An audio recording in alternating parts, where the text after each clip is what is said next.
రెండు తెలుగు రాష్ట్రాలలో మొట్టమొదటి factory outlet jewellery shop Mukunda jewelleries. నమస్కారం. ప్రస్తుతం మనతో పాటు ఇస్కాన్ టెంపుల్ నుంచి ప్రణవానంద ప్రభుజీ ఉన్నారు.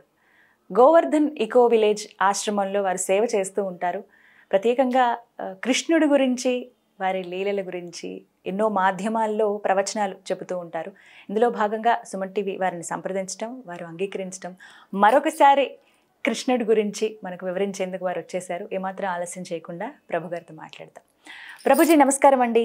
నమస్కారం. ఎలా ఉన్నారు? బాగున్నాం. మీరు ఎలా ఉన్నారు? నేను చాలా బాగున్నాను. మరొకసారి మాకు సమయాన్ని ఇచ్చినందుకు ధన్యవాదాలు తెలియజేస్తూ, ఎన్నో సందేహాలు, ఎన్నో ప్రశ్నలు, ఎన్నో అంశాలు ఉన్నాయి మాట్లాడుకునేవి. అందులో భాగంగా ఫస్ట్ నాకు అనిపించింది, నామం పెట్టుకోవడం అంటే ఒక నామం ఇలా మాత్రమే పెడతారు. తెలుపు, అలాగే కుంకుమ, విభూది లాంటిది కావచ్చు, లేకపోతే శివుడికైతే అడ్డంగా ఇలా నామాలు పెడతారు. వెంకటేశ్వర స్వామికి సంబంధించి, విష్ణువుకి సంబంధించినవి అయితే ఇలా నిలువు నామాలు ఉంటాయి. అయితే మీరు చాలా ప్రత్యేకంగా నామాన్ని ధరిస్తారు. ఎందుకు ఈ విధంగా తిలకం పెట్టుకోవటం కారణం ఏంటండి? ఇది గౌడీయ వైష్ణవ సాంప్రదాయంలో నామాన్ని ఇలా ధరిస్తామన్నమాట. దీన్ని కూడా ఊర్ధ్వపుండ్రము అని అంట. ఒక్కొక్క సాంప్రదాయానికి ఒక్కొక్క రకంగా నామాన్ని ధరిస్తారు.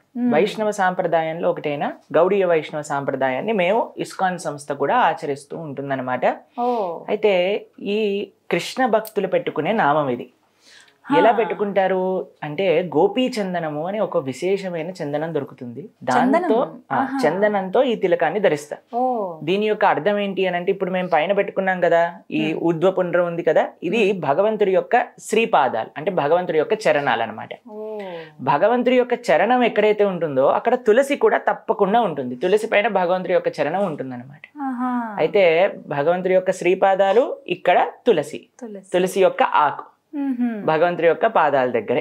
ఎందుకు ఇది పెట్టుకుంటాము అని అంటే, ఒకటి సూచిస్తుంది ఏంటి అని అంటే, భగవంతుడి యొక్క భక్తురాలైన తులసి అంటే భగవద్భక్తులతో ద్వారా మనం భగవంతుని చేరుకోవచ్చు, భగవంతుడి యొక్క శ్రీపాదాలను ఆశ్రయించవచ్చు అని తెలుపుతుంది అనమాట.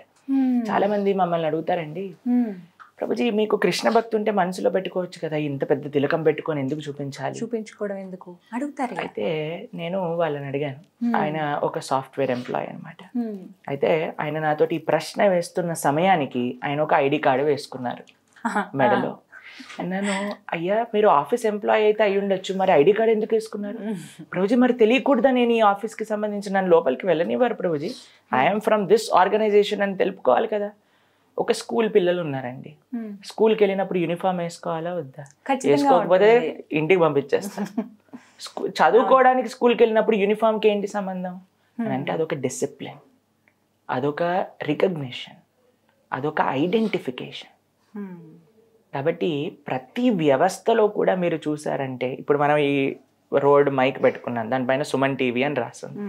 ఎందుకు ఉండాలి? అది జస్ట్ ట్రాన్స్మిషన్ చేస్తుంది. కానీ వి ఐడెంటిఫై, ఇది నుంచి మాధ్యమంగా మనం చేస్తున్నాము అనే ఒక విషయాన్ని మనం ప్రస్తావన చేస్తున్నాం అన్నమాట.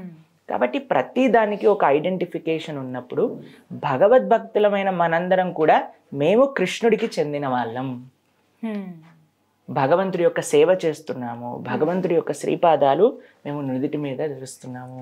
అయితే నాకు కృష్ణుడు అంటే చాలా ఇష్టం. నాలా ఇంకా ఇష్టం ఉన్న వాళ్ళు చాలా మంది ఉన్నారు. ఇంకా కృష్ణుడే మా లోకం అన్నవాళ్ళు కూడా చాలా మంది ఉన్నారు.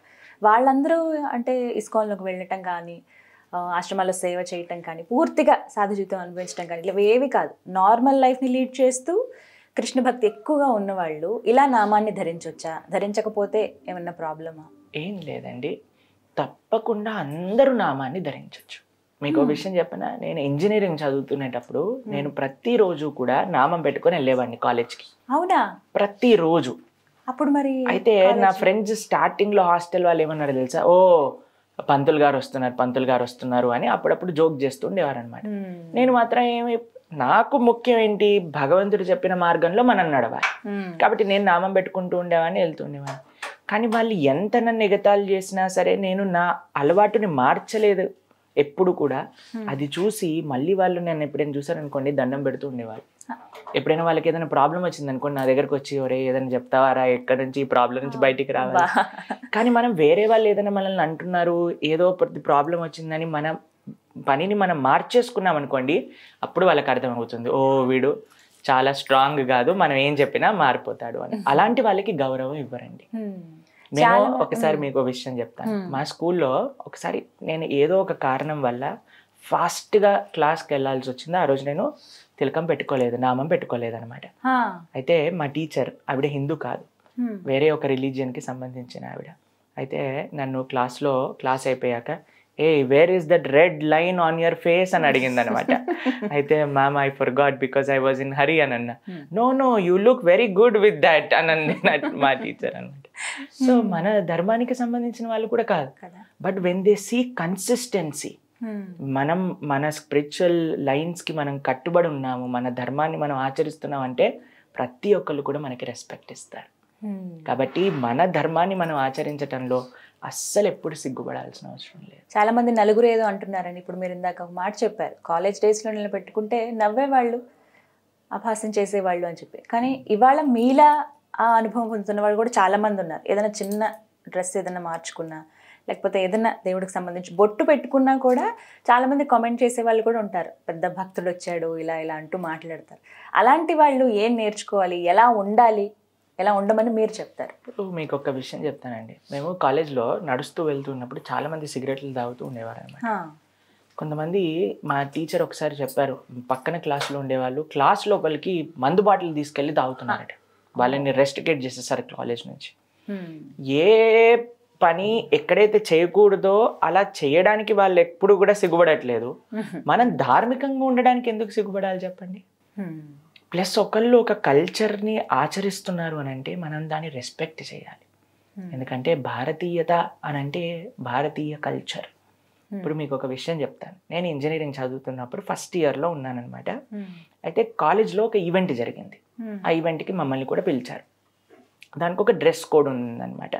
సూట్ వేసుకోవాలి, ఫార్మల్స్ వేసుకోవాలి, అన్నీ కూడా వేసుకొని వెళ్ళాము. అయితే అక్కడికి పరిచయం చేయడానికి అందరూ కూడా ఒక్కొక్కరిని పరిచయం చేస్తూ ఉన్నారు. ఒక ఆయన వచ్చారనమాట మా దగ్గరికి. వచ్చి మమ్మల్ని ఎలా గ్రీట్ చేశారో తెలుసా అండి? ఇలా దగ్గరకు వచ్చి అటు ఇటు ఇలా వెస్ట్రన్ అమెరికన్స్ గ్రీట్ చేస్తారు కదా, అలా గ్రీట్ చేశారనమాట, ఇలా ఎంబ్రేస్ చేసుకొని. అయితే నాకు అనిపించింది, విచిత్రంగా అనిపించింది, నేను ఎందుకు ఇలా చేస్తున్నాడు అని. అయితే నేను అడిగా, ఇలా ఎందుకు గ్రీట్ చేస్తున్నావు అని అంటే, this is what the culture is అని అన్నారు. నేనన్నా, మన దగ్గర కల్చర్ లేకపోతే వేరే వాళ్ళ నుంచి చూసి మనం నేర్చుకోవచ్చు, కానీ మన దగ్గర ఇంత బ్రహ్మాండంగా చేతులు జోడించి నమస్తే నమస్కారం, మీరు ఎంత బాగా స్టార్ట్ చేసేటప్పుడు నమస్కారం పెట్టారు, ఇంత మంచి సాంప్రదాయం ఉన్నప్పుడు మనం వేరే వాళ్ళని చూసి ఎందుకు నేర్చుకోవాలండి? నిజం అది. కాబట్టి మనకి కట్టు, బొట్టు, మాట అన్నీ మన భారతీయతలో ఉన్నాయి. దాన్ని మర్చిపోయి మనం ఎవరో వెనకాల వెళ్తూ మనం అడ్వాన్స్ అయిపోయాం, మనం ముందుకెళ్తున్నాం అని అంటే ఎలా చెప్పండి? కాబట్టి భారతీయ సంస్కృతికి ఎంత గొప్ప చరిత్ర ఉంది. ముఖ్యంగా ప్రపంచం మొత్తం కూడా భారతీయత వైపు నడుస్తుంది, భారతీయులేమో ఇంకెక్కడికో వెళ్తున్నారు. ఎంత ముచ్చటగా ఉంటుంది.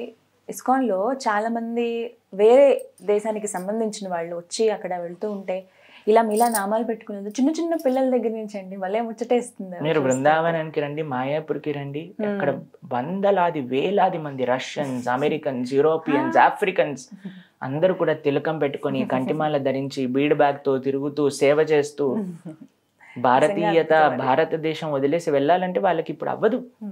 వస్త్రాలు కూడా ఖచ్చితంగా తెలుపు రంగువే ధరించాలా అండి? అంటే ఇప్పుడు చూడండి, భారతీయత సంస్కృతి సాంప్రదాయంలో కొన్ని చీర, ధోతి ఇవన్నీ కూడా మన కల్చర్లో ఉన్నాయి. కాబట్టి ఎంత వీలైతే అంత మనము మన సాంస్కృతికంగా ఉండడానికి ప్రయత్నం చేయాలి. అంటే కృష్ణ భక్తిలో ఉన్న వాళ్ళు ప్రత్యేకంగా ఇలా మీలా మేము కృష్ణుడికే అంకితం అయిపోయాం మా జీవితం. ఇప్పుడు మేము ఆశ్రమంలో ఉంటాం కాబట్టి మాకు తప్పకుండా ఈ నియమాన్ని అనేది పాటించాలి. మీరు ఎప్పుడు ఇలా తెల్లని దుస్తులు ధరిస్తారా?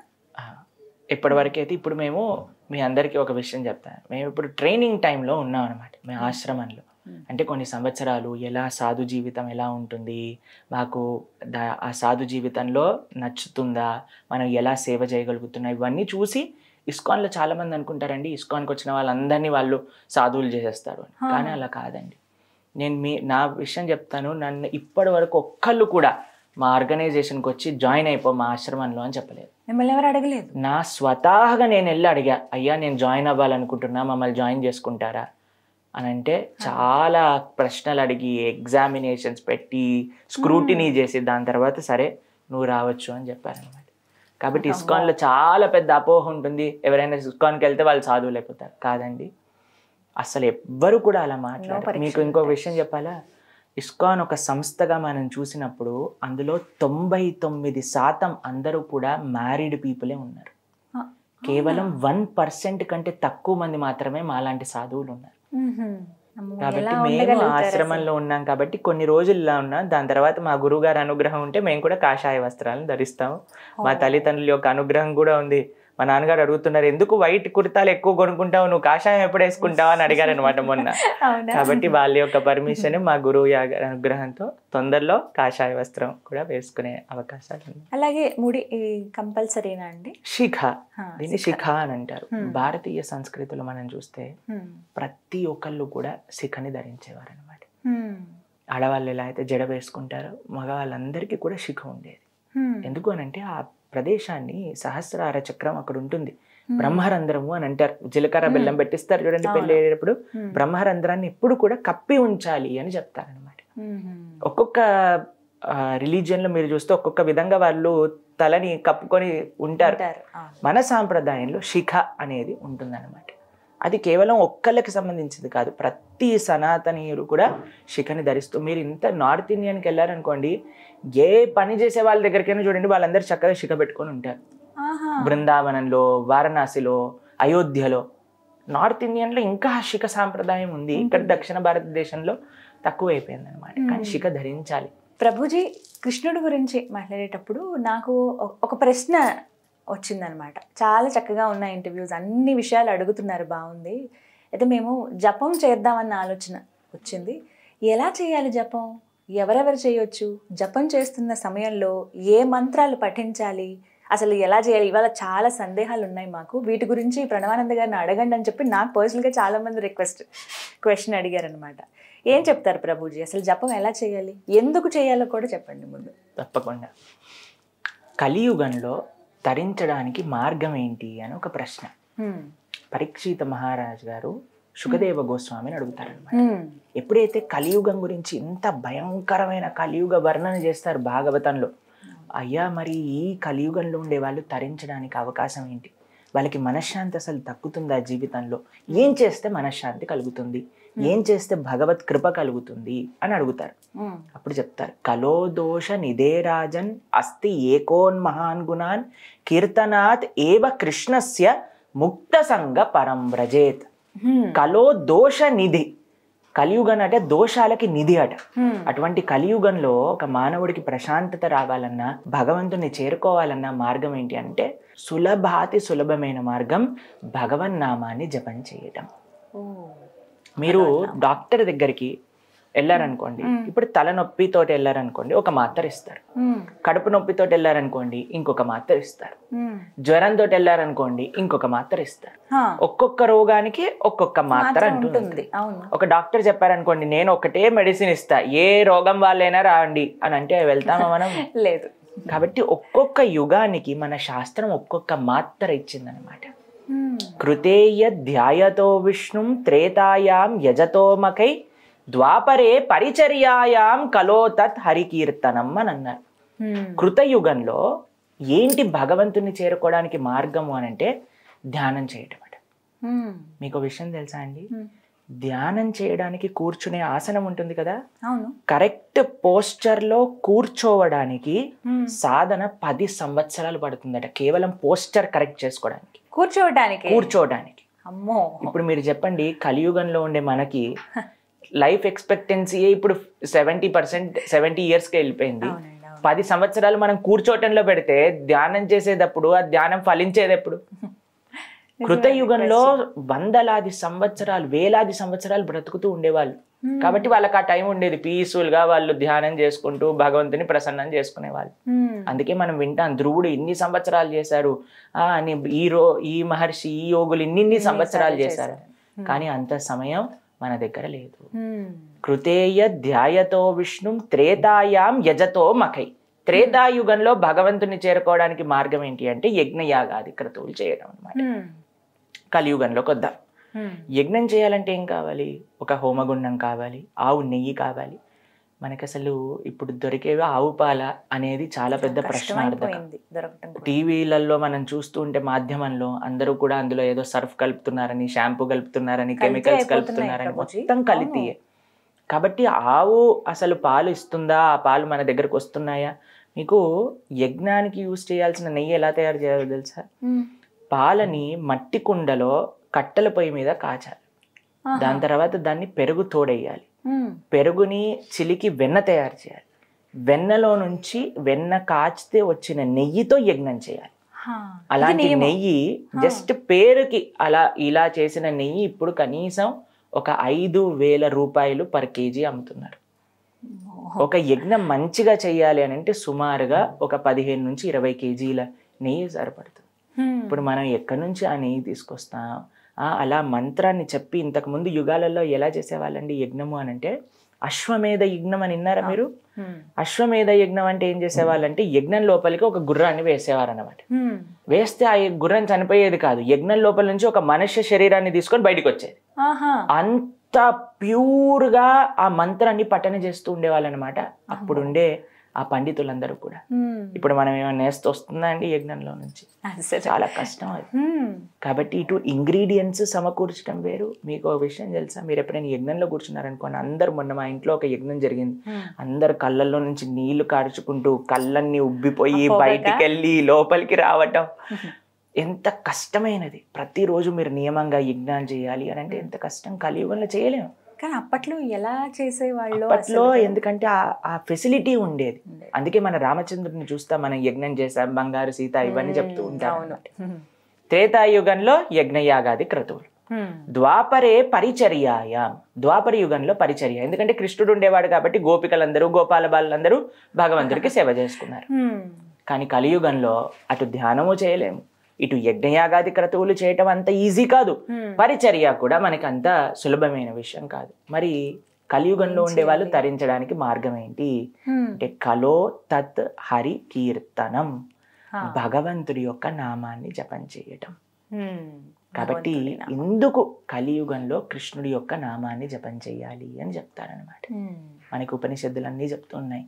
ఏంటి అద్భుతమైన మంత్రం అని అంటే, హరే కృష్ణ కృష్ణ కృష్ణ హరే హరే, హరే రామ రామ రామ హరే హరే, ఇది షోడశాక్షరనామ్నాం కలి కల్మషనాశనం నాతర పరతరోపాయ సర్వవేదేషు దృశ్యతి. వేదాలన్నీ పైకి కిందికి ఎంత ఎతికినా సరే దీనికంటే ఒక గొప్ప మంత్రం దొరకదట కలియుగంలో జపం చేయడానికి అని చెప్తుంది శాస్త్రం. కాబట్టి చాలా మంది అడిగే ప్రశ్న ఏంటి తెలుసా అంటే, నెక్స్ట్ ఎవరెవరు చెప్పాలి, ఏంటి నియమాలు, ఎలా చేయాలి? ఇది చాలా మందికి ఉన్న సందేహాలండి. అయితే మీకు చెప్తాను. ఈ హరినామం చేయడానికి ఎటువంటి నియమాలు లేవు. ఎవరైనా చెప్పచ్చు, ఎటువంటి పరిస్థితుల్లోనైనా చెప్పచ్చు. మనకి కొన్ని అశౌచములు వస్తాయి కదా, ఆ పరిస్థితులలో కూడా ఈ హరే కృష్ణ మహామంత్రాన్ని చెప్పచ్చు. ఈ యొక్క మంత్రానికి ఆ యొక్క స్పెషల్ ఫెసిలిటీ అనేది ఉందన్నమాట. కాబట్టి ఈ మంత్రం ఎలా జపం చేయాలో చెప్పిస్తాను చూడండి. దీన్ని జపమాల అని అంటారు. మీ అందరికీ తెలుసు, మీ అందరి దగ్గర ఉంటుంది ఇంట్లో. అయితే ఈ మాలలో 108 మనులు ఉంటాయి. బీడ్స్ అని అంటారు, జపా బీడ్స్ అని అంటారు అనమాట. అయితే ఈ పైన దానిపైన, అన్నిటికంటే పెద్ద దానిపైన జపం చేయకూడదు. దాని తర్వాత నుంచి మనం స్టార్ట్ చేయాలి జపం చేయటం. ఈ వేలు ఎప్పుడు కూడా మనం జపంలో వాడం, ఎందుకంటే దీన్ని చూపుడు వేలు అని అంటారు. నువ్వు ఇలా తప్పు చేసావు, నువ్వు ఇలా తప్పు చేసావు. భగవంతుడికండి ఒక విషయం నచ్చదు, ఏంటో తెలుసా? వేరే వాళ్ళల్లో తప్పులు ఎతకటం.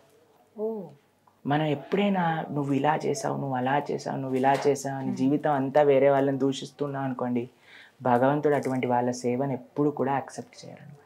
అందుకోసం ఈ వేల్నే స్వామి అన్నారు, నా సేవలో ఉపయోగించకూడదు అని చెప్పారు. కాబట్టి ఈ వేల్ని మనం యూజ్ చేయాలన్నమాట. అయితే ఈ వేలు ఇలా పక్కన పెట్టి ఇక్కడ నుంచి మనం స్టార్ట్ చేస్తాం. హరే కృష్ణ కృష్ణ కృష్ణ హరే హరే, హరే రామ రామ రామ హరే హరే. ఇలా ఒక్కొక్క బీడ్ పైన జపం చేస్తూ వచ్చాక మనం ఇక్కడ చివరికి వస్తాం కదండి. చివరికి వచ్చాక మళ్ళీ క్రాస్ చేయొద్దు, మళ్ళీ తిప్పేసేయాలి మాలని. ఇలా తిప్పేసి ఇక్కడ నుంచి ఇక్కడికి చేయాలి, మళ్ళీ ఇక్కడికి వచ్చాక ఇలా మాలని తిప్పేసేయాలి. ఇలా జపం చేయాలన్నమాట. అయితే ఎవరైనా చేయొచ్చు, చిన్న పిల్లలు, వృద్ధులు, స్త్రీలు, పురుషులు, ఎటువంటి పరిస్థితిలో ఉన్నా, ఎటువంటి అశౌచ స్థితిలో ఉన్నా సరే ఈ మంత్రాన్ని మనం చేయొచ్చు. ఎటువంటి నియమాలు లేవు, ప్రతిరోజు నిరంతరం కూడా చక్కగా చేసుకోవచ్చు అన్నమాట. ప్రభుజీ సమయం మరి ఏ సమయంలో చేస్తే శ్రేష్టం ప్రొద్దున పూట బ్రహ్మముహూర్తంలో చేయడం. కానీ మీకు ఆ సమయంలో వీలు లేదంటే ఎప్పుడైనా సరే మీరు చేయటం ప్రారంభం చేయండి ఫస్ట్. దాని తర్వాత కృష్ణుడే మొత్తం క్లారిటీ ఇస్తారు మీకు ఎలా చేయాలి. ఒక చిన్న మాట, అంటే అశౌచం ఉన్న సమయంలో పర్వాలేదు చేయొచ్చు, అది ఆడవారైనా సరే ఎవరైనా ఏమైనా ఇంట్లో ఏమైనా అనుకోని సంఘటనలు జరిగినప్పుడు కూడా అంటున్నారు. ఉదయం పూట ప్రారంభించాలంటే కొంతమంది లేచిన వెంటనే అలా స్టార్ట్ చేస్తూ ఉంటారు, కొంతమంది స్నానాదులు ఆచరించి చేస్తూ ఉంటారు. అలా స్నానం చేసే స్థితిలో కూడా లేరనుకోండి, ఇప్పుడు మాకు జపం చేయాలనిపించింది, అప్పుడు చేసుకోవచ్చా? అలా అన్నిటికంటే బెస్ట్ స్నానం చేసి జపం చేయడం.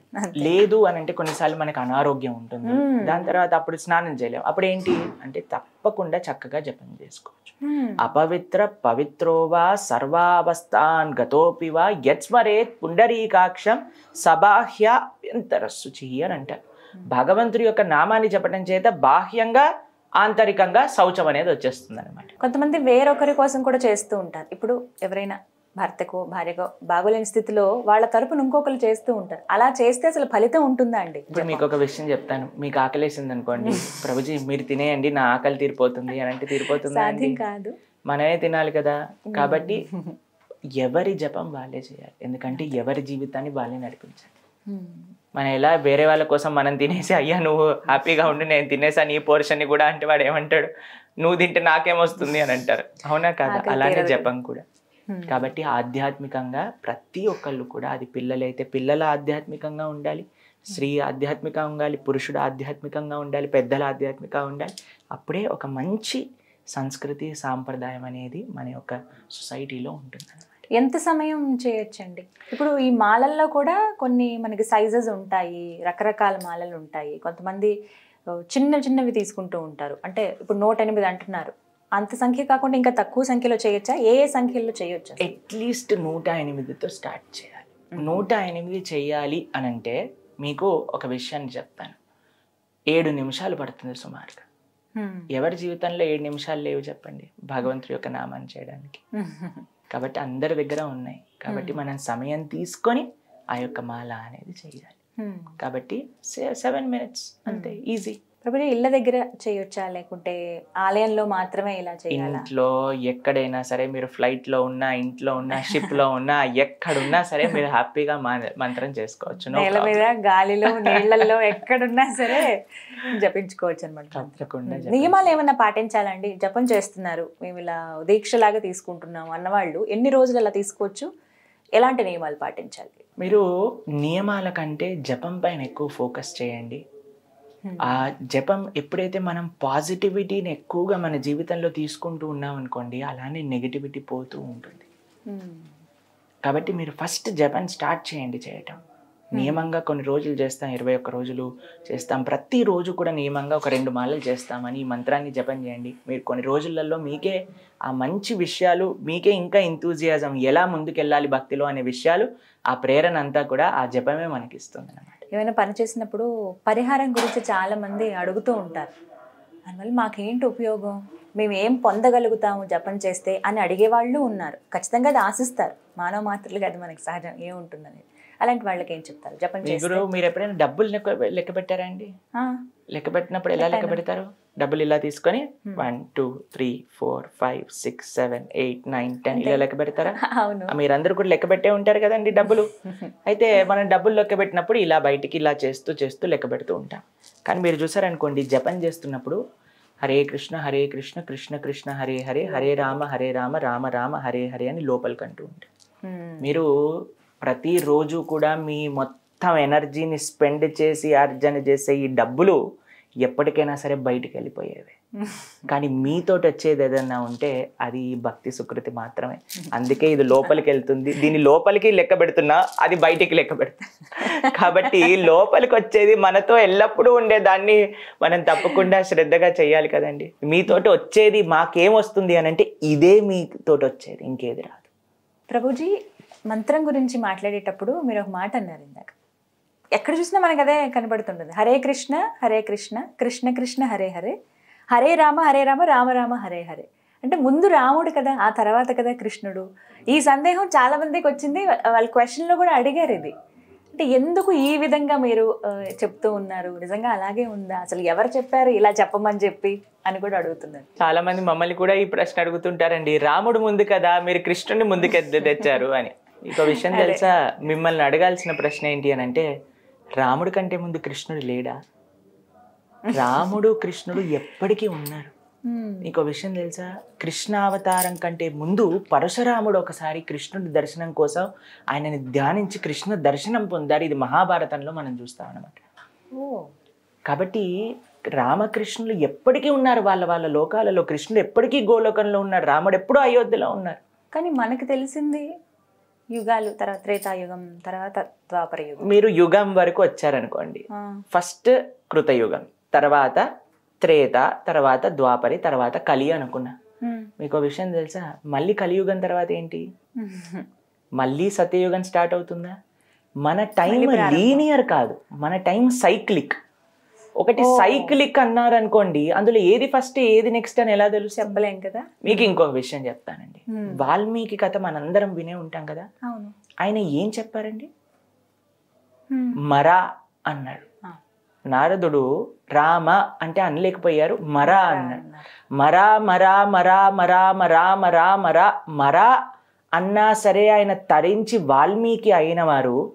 మనం కృష్ణుని పైన రాముడిని కింద చేస్తే మనం తరించమనండి, చెప్పండి. సాంకేత్యం పారిహాసంస్త స్తోహం హేళనమేవ వా వైకుంఠ నామ గ్రహణం అశేషాకహరం విదుహు అని భాగవతం చెప్తుంది. అజామిలుడు అనే ఒక ఆయన ఉన్నారు భాగవతంలో, మనకి ఒక వృత్తాంతం వస్తుంది. ఆయన జీవితంలో చెయ్యని తప్పంటూ లేదన్నమాట. అన్నీ చేస్తాడు, అన్ని పాపాలు, కానీ చేసిన ఒక మంచి పని ఏంటో తెలుసా, వాళ్ళందరికంటే చిట్ట చివరి పిల్లవాడికి నారాయణ అని పేరు పెడతారు. అయితే ఆయన చనిపోయే సమయంలో ఒకసారి యమదూతలు వస్తారనమాట ఈయనని తీసుకెళ్ళడానికి. భయంతో ఆ పిల్లవాడు ఆడుకుంటుంటే నారాయణ అని అంటారు. వెంటనే విష్ణుదూతలు అక్కడికి వచ్చేసి యమదూతల్ని అక్కడి నుంచి పంపించేస్తారనమాట. అయితే వీళ్ళు అడుగుతారు, ఎందుకు, ఏం చేశారు వీడు అని అంటే, భగవంతుని నామాన్ని పలికాడు అంటే. ఆయన భగవంతుని నామాన్ని పలకలేదు, వాళ్ళ పిల్లవాడిని పిలిచాడు. నారాయణుని పిలవలేదు, వాళ్ళ పిల్లవాడిని అన్నారు అని అంటే, ఎలా పిలిచినా సరే భగవన్ నామం ఫలిస్తుంది. ఇప్పుడు ఒక దగ్గర మంట వెలుగుతుందండి, ఒకళ్ళు వెళ్ళి ముట్టుకున్నారు, సర్రని కాలింది. అయ్యో నాకు తెలియను ముట్టుకున్నానండి, కాలకూడదు అని ఉంటుందా అండి? తెలిసినా తెలియకపోయినా భగవన్ నామాన్ని జపం చేస్తూ దాని యొక్క ఫలితం వస్తుంది అంతే. చాలా మందికి ఇంకో ప్రశ్న ఉంటుంది, శాస్త్రంలో హరే రామ మంత్రం ఉంది, కానీ కృష్ణ భక్తులు కృష్ణుడిని ముందుకు తీసుకొచ్చారు అని అంటారు. శాస్త్రంలో 2 మంత్రాలు కూడా ఉన్నాయి. హరే రామ మంత్రం కూడా ఉంది, హరే కృష్ణ మంత్రం కూడా ఉంది. కాబట్టి ఎన్నో మీరు రీసెర్చ్ చేయండి ఇంటర్నెట్లో. మీ అందరికీ ఫోన్ ఉంది, మీ అందరికీ ఇంటర్నెట్ ఉంది కదా. కాబట్టి 2 వర్జన్స్ కూడా మన శాస్త్రాలలో ఉన్నాయి. దాన్ని ప్రామాణికంగా మన ఆచార్యులు అందించారు. అన్నిటికంటే ముఖ్యం ఏంటో తెలుసా అండి, ఆచార్యులని అనుగమించటం, వాళ్ళు చెప్పిన విధంగా ఉండటం అన్నమాట. కాబట్టి శ్రీ చైతన్య మహాప్రభు హరే కృష్ణ మహామంత్ర చెయ్యండి అని గౌడీయ వైష్ణవ సాంప్రదాయంలో అందరికీ కూడా అందించారు. అదే విధంగా మనందరం కూడా జపం చేస్తున్నా. మన భారతదేశంలో కాదు, ప్రపంచంలో ఉండే దేశ విదేశాల్లో అందరూ కూడా ఆ హరే కృష్ణ మహామంత్ర జపం చేస్తూ తరిస్తున్నారనమాట. కాబట్టి హరే రామ మహామంత్ర కూడా శాస్త్రంలో ఉంది, హరే కృష్ణ మహామంత్ర కూడా శాస్త్రంలో ఉంది. ఎలా చెప్పినా సరే భగవంతుడి యొక్క నామం ఫలిస్తుంది. మీరు హరే కృష్ణ మంత్రం చెప్పటంలో ఎటువంటి సందేహాలు పెట్టుకోవాల్సిన అవసరం లేదంటారు. ప్రభుపాదుల వారి గురించి తెలుసుకోవాలనుకుంటున్నాం. ఇస్కాన్ని స్థాపించి ఇవాళ రోజున ఎంతమందికి శ్రీకృష్ణ భగవాన్ని చేరువ చేశారని చెప్పుకోవాలి వీళ్ళందరినీ కూడా. స్థాపనకు కారణం ఏమిటి, అసలు వారి గురించిన చరిత్ర? ఎందుకంటే ప్రతి టెంపుల్లో కూడా వారి విగ్రహం ఉంటుంది. ఆయన నిజంగానే వచ్చి అలా కూర్చున్నారని అనిపిస్తుందండి, నా అనుభవం అయితే అది.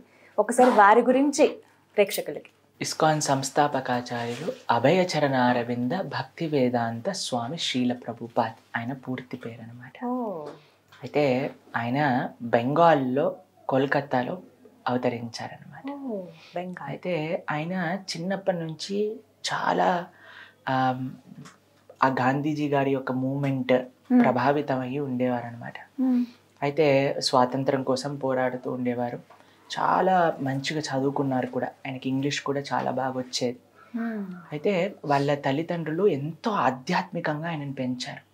వాళ్ళ ఇంట్లో రాధాకృష్ణుడి యొక్క విగ్రహాలు ఉండేవి. ప్రతిరోజు వాళ్ళ నాన్నగారు ఎలా ఆరతి చేయాలి అవన్నీ నేర్పించడం, ప్రతిరోజు సాధువుల్ని పిలిచి ఈయనతో వాళ్ళందరికీ కూడా ప్రసాదాన్ని వడ్డించడం అవన్నీ నేర్పించారు. చిన్నప్పటి నుంచి ప్రభుపాదుల వారు చిన్నగా పిల్లవాడిలో ఉన్నప్పుడు ఒక రథయాత్ర, పూరి జగన్నాథ రథయాత్ర వస్తుంది కదా, ఒక చిన్న బొమ్మ రథాన్ని తయారు చేసి దాంట్లో జగన్నాథుని పెట్టి వాళ్ళ కాలనీలో అంతా కూడా రథాన్ని తీసుకెళ్తూ ఉండేవారు అనమాట. ప్రతిరోజు కూడా న్యూస్ పేపర్లో టైమింగ్స్ చూసేవాళ్ళు అనమాట. కోల్కతా నుంచి పూరికి ఏ ట్రైన్ వెళ్తుంది, ఏ టైంకి వెళ్తుంది, మేము కూడా అక్కడికి వెళ్ళాలి అని. చిన్నప్పటి నుంచి కూడా ఎంతో ఆధ్యాత్మిక భావనలతో ఆయన ఉండేవారు. అయితే ఆయన కాలేజీలో చదువుకుంటున్నప్పుడు ఒక ఫ్రెండ్ చెప్పారనమాట, ఇలా ఒక గురువు గారు వచ్చారు, ఆయన ఇల్లు కలుద్దాము అని. అంటే ఆయనకి ఎప్పుడైతే కాలేజీలోకి వెళ్ళారో అప్పుడు ఆయన ఆధ్యాత్మికం కంటే ఎక్కువగా కూడా ఈ భారతదేశం యొక్క స్వాతంత్రం కోసం పోరాటంలో వాటి యొక్క విషయాలలో ఉన్నారనమాట. అయితే సరే నేను తప్పకుండా వస్తాను కలవడానికి అని శ్రీల భక్తి సిద్ధాంత సరస్వతి ఠాకూర్ దగ్గరికి వెళ్ళారనమాట. వాళ్ళ గురువు గారు, ప్రభుపాదుల వారి యొక్క గురువు గారు అనమాట. ఆయన దగ్గరికి వెళ్ళి ప్రణామం చేసి ఇలా కూర్చోగానే ఆయన అన్నారు, నువ్వు ఇంగ్లీష్ నేర్చుకున్నావు కాబట్టి ప్రపంచం మొత్తం కూడా ఇంగ్లీష్లో కృష్ణ భక్తికి పరిచయం చెయ్యి అని ఫస్ట్ మీటింగ్లోనే ఆయనకు ఒక ఆదేశాన్ని ఇచ్చేసారనమాట. దాని తర్వాత ప్రభుపాదుల వారు బిజినెస్ స్టార్ట్ చేశారు, పెళ్ళయింది, పిల్లలు అంతా కూడా.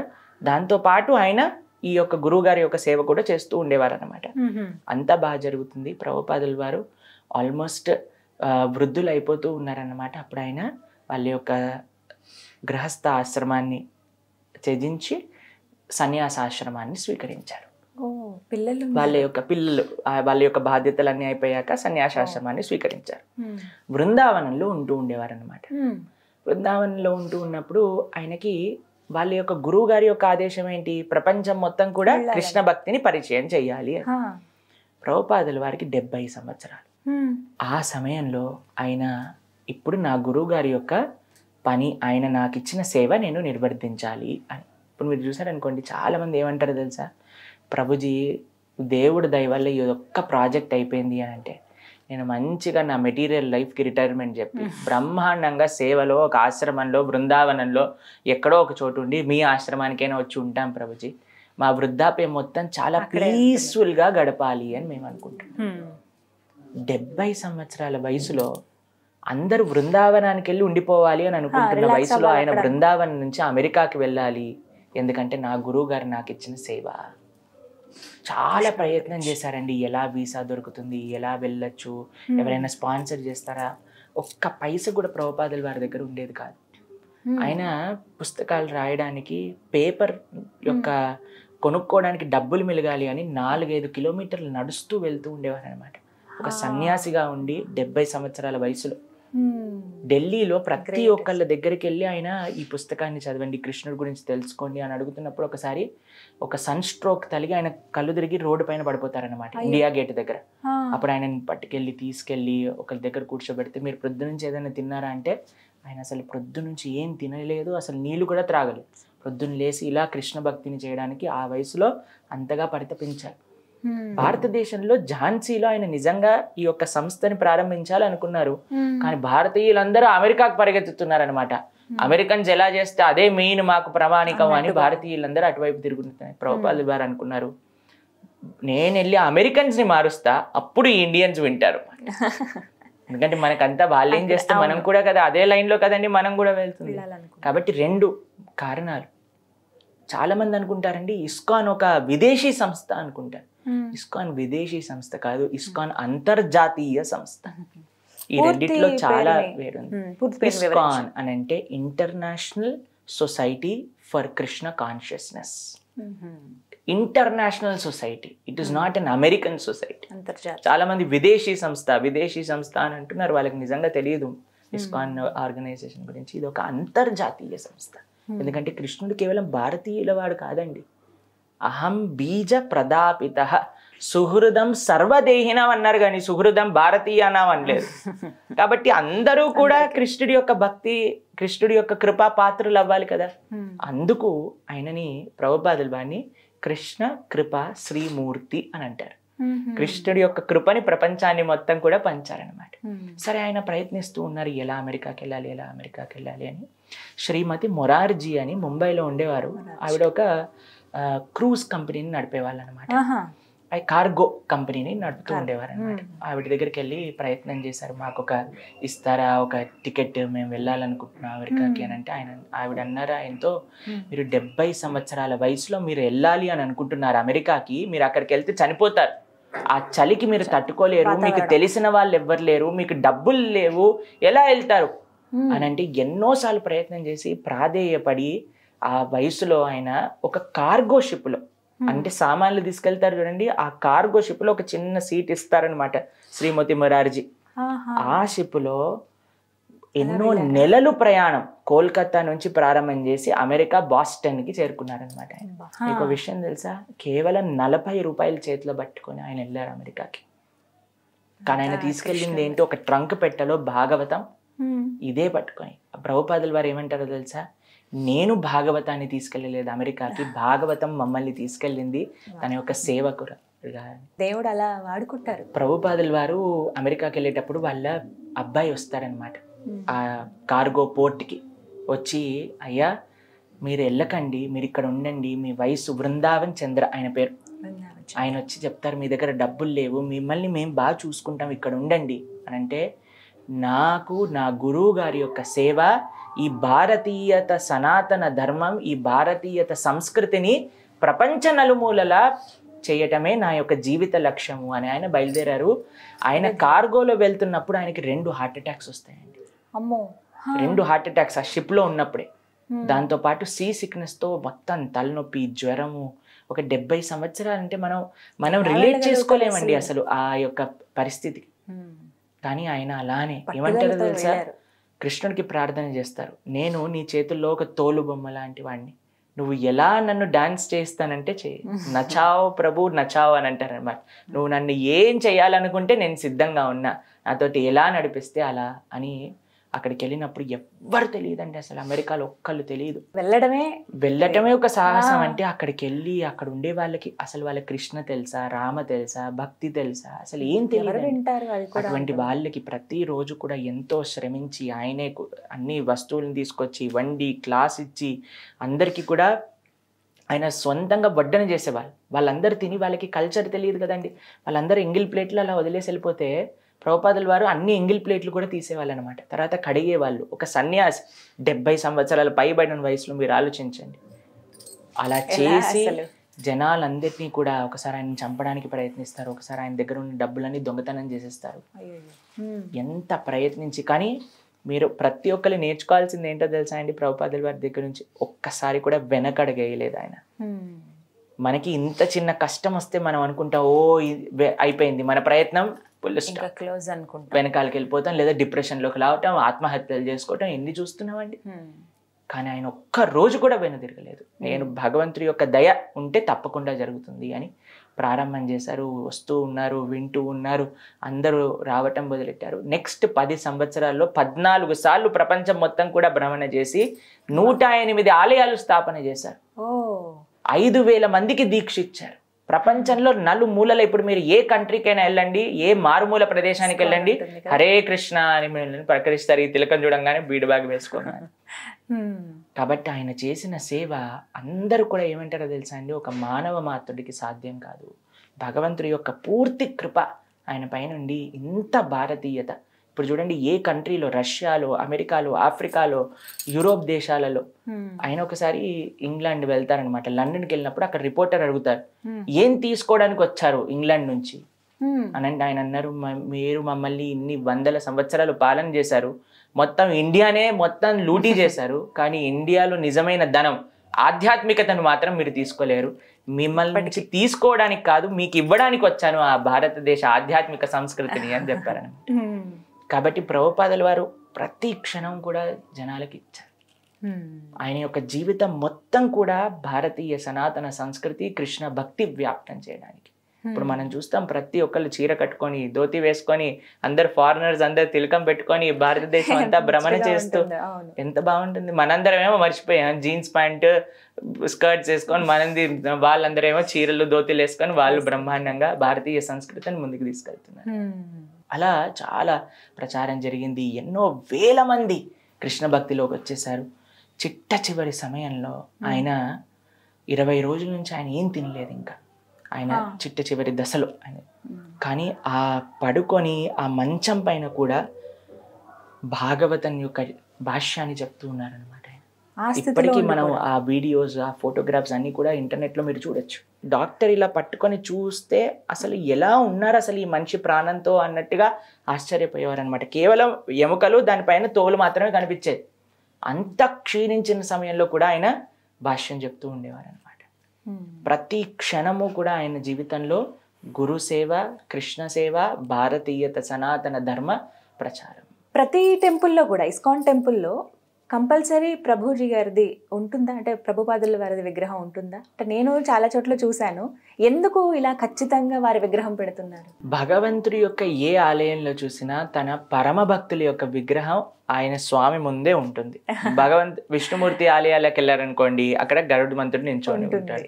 రాముడి దగ్గరికి వెళ్ళారనుకోండి, హనుమ నించుంటారు. శివుడి దగ్గరికి వెళ్ళారనుకోండి, నందీశ్వరుడు నించుంటాడు. అలానే ఆ ఇస్కాన్ ఆలయాల్లో అంత జీవితాన్ని మొత్తం కూడా భగవంతుడికి సమర్పణ చేసి, భగవంతుడు తెలియని ప్రదేశాలలో కూడా భగవంతుడిని స్థాపన చేసి. మీకు విషయం తెలుసా? లండన్లో మా ఇస్కాన్ టెంపుల్లో ఉండే భగవంతుడి పేరేంటో తెలుసా? రాధా లండన్ ఈశ్వర. పారస్ లో ఉండే స్వామి పేరు తెలుసా? రాధా పారస్ ఈశ్వర. కాబట్టి అందరికీ ఈశ్వరుడు కృష్ణుడు, కానీ ఆయనను మర్చిపోయారు. అక్కడ అందరికీ వెళ్ళి అక్కడ కృష్ణుడిని నిజమైన ఈశ్వరుడు ఈయనే అని స్థాపన చేసి ప్రపంచానికి తన జీవితాన్ని అర్పణ చేసిన మహాభక్తుడు శ్రీల ప్రభుపాదుల వారు స్వామి ఎప్పుడు కూడా ఆయన దర్శనం చేసుకుంటూ ఉంటారన్నమాట. కృష్ణుడు అక్కడికి వచ్చి ఉన్నారు అని అంటే అది ప్రభుపాదుల వారి యొక్క దయ.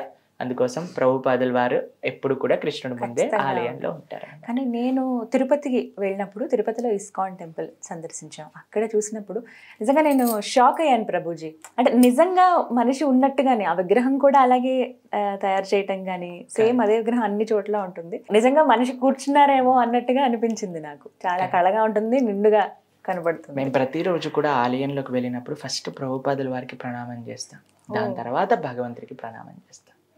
ఎందుకంటే భగవంతుడు చెప్పారు, ప్రథమస్తు గురుం పూజ్య తథైవ మమ అర్చనం. ఫస్ట్ గురువు, దాని తర్వాతే నేను అని కృష్ణుడు చెప్పాడు అనమాట. కాబట్టి మనకి కృష్ణుడు అంటే ఏంటో తెలియదు. అటువంటి కృష్ణుడిని అందించిన ప్రభుపాదుల వారికి మొట్టమొదటి నమస్కారం, తర్వాత కృష్ణుడికి నమస్కారం. ప్రభుజీ, కొన్ని సంఘటనలు, కొన్ని పరిస్థితులు ఉన్న తర్వాత నాకు ఒక ప్రశ్న అడగాలనిపించింది. ఇప్పుడు జరుగుతున్నవి మన దేశంలో, దేశం పేరు మార్చేటువంటి అంతటి అవసరం ఇప్పుడు ఉందా భారత్? చాలా మంచి ప్రశ్న మీరు అడిగారు. దేశం పేరు మార్చాల్సిన అవసరం ఉందా అని అడిగారు. కానీ అది దేశం పేరు మార్చటం కాదండి, మన దేశం పేరే భారతదేశం. మన దేశం పేరును ఒకళ్ళు మార్చారు, మళ్ళీ మనం మన దేశం పేరుని పెట్టుకుంటున్నాం అంతే. కాబట్టి ఈ దేశానికి ఎప్పటి నుంచో ఉన్న పేరు భారతవర్షం, భారతదేశం. కానీ ఇండియా ఇండియా అనేది ఎలా వచ్చింది అనే విషయాన్ని నేను చెప్తాను. మన సింధు నది మెయిన్ గా మన సివిలైజేషన్ ఉండేది అని చెప్తారు మన హిస్టరీలో చూస్తే. ఆ సింధు నుంచి అది హిందూ అయింది. కొంతమందికి స చెప్పటం రాక వాళ్ళు హిందూ చేశారు. హిందూ నుంచి ఇంకొంతమందికి హ చెప్పటం రాక వాళ్ళు దాన్ని ఇండస్ చేశారు. ఇండస్ వ్యాలీ సివిలైజేషన్ అయింది. ఎవరెవరికో పేర్లు చెప్పటం రాక ఒక చిన్న ప్రదేశాన్ని, ఆ సింధు నది తీరంలో ఉండే వాళ్ళనే ఇండియన్స్ లేదా హిందువులు అని అనుకుంటుండే ఒక ప్రదేశంలో కేవలం సింధు నది దగ్గర ఉండే వాళ్ళే భారతీయులా అండి? కాదు. మనకి విష్ణు పురాణంలో చెప్పారు పరాశర మహర్షి భారతీయులు అంటే ఇది సుమారుగా 7,000 సంవత్సరాలకి క్రితం. ఆయన భారతం అని అంటే ఏంటి అంటే సముద్రానికి ఉత్తరంగా, హిమాలయాలకి దక్షిణంగా ఏదైతే ప్రదేశం ఉందో దాన్ని భారతదేశం అంటారు. అక్కడ ఉండే వాళ్ళందరినీ భారతీయులు అంటారు అని 7,000 సంవత్సరాల క్రితం ప్రస్తావన ఉంది మనకి. ఇప్పుడే చెప్పారు. కాబట్టి ఈ దేశాన్ని వ్యాసుల వారు కూడా భాగవతంలో దీన్ని భరతవర్షము అని పిలుస్తారనమాట. కాబట్టి మనం సంకల్పం, మీరు ఎప్పుడైనా పూజలలో ఫస్ట్ చెప్తారు భరతవర్షే భరత ఖండే మేరో దక్షిణ దిగ్భాగే అని చెప్తారు. కాబట్టి మనం ఎప్పుడైనా సరే భారతీయులుగానే మన పేరు ఉండింది, కానీ ఎవరో దాన్ని పేరు మార్చారు. కానీ ఇప్పుడు మళ్ళీ మనం ఆ భారతీయత వైపు వెళ్తున్నాము అని అంటే అది పూర్తి మంచి హృదయంతో దాన్ని స్వాగతించాలి. ఎందుకంటే ఇప్పుడు మనందరం కూడా మన కల్చర్ వైపు వెళ్ళాలి, కానీ కల్చర్ దూరంగా వెళ్ళకూడదు కదండి. భారతదేశం అంటే ఏంటి? భారతీయత, దాని యొక్క సనాతన సంస్కృతి, సాంప్రదాయం, ఓపిక, నేర్పు, వసుదైవ కుటుంబకం అని ఒక భావన కేవలం ఈ భారతీయ సనాతన సంస్కృతిలో ఉంది మీరు చూసినట్టయితే. కాబట్టి ఇంత గొప్ప సంస్కృతిని మనం దూరంగా ఎందుకు పెట్టుకోవాలి? మనం హద్దుకోవాలి కదా మన దగ్గరికి. ఇప్పుడు మీరు చెప్పారు మేము ఇప్పుడు మన స్టూడియోలో వినాయక చవితి సెలబ్రేషన్స్ చేస్తున్నాము అని. ఎందుకు చేస్తున్నాం మనం? ఎందుకంటే అది మన సంస్కృతిలో ఒక భాగం కాబట్టి. దాన్ని మనం ఆచరిస్తూ ఉంటే మనం దాన్ని దగ్గరగా ఉండగలుగుతాం, కాపాడగలుగుతాం. కాబట్టి మన పేరునే మనం కాపాడకపోతే మనం ఇంకా భారతీయత ఎక్కడ ఉంటుందండి? కాబట్టి చాలా మంచి పని మన దేశాన్ని, భారతదేశం దాన్ని మార్చారు.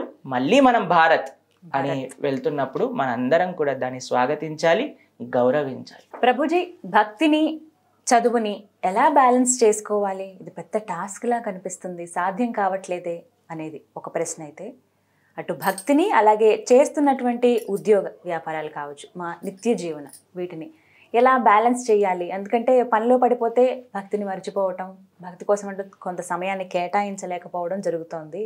ఇది మాకు కాస్త ఇబ్బందికరంగా అనిపిస్తుంది.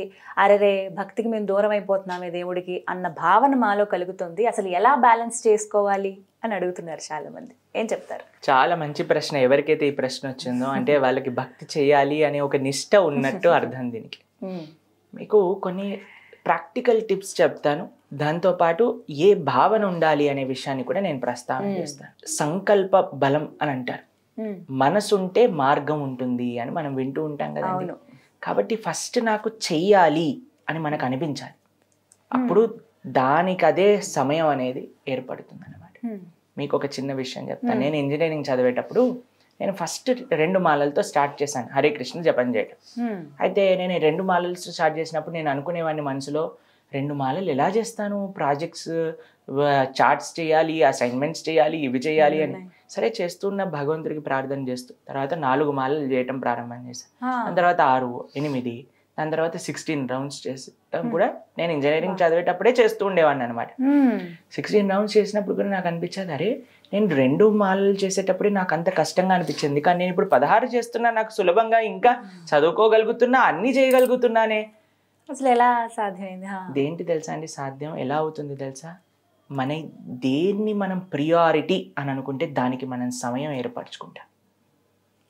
మనసులో నాకు ఇది ముఖ్యం అని మనం అనుకుంటే, ఆ దృఢ నిశ్చయం మన దగ్గర ఉందనుకోండి, మనం తప్పకుండా ఆ పని చేసే తీరుతామండి.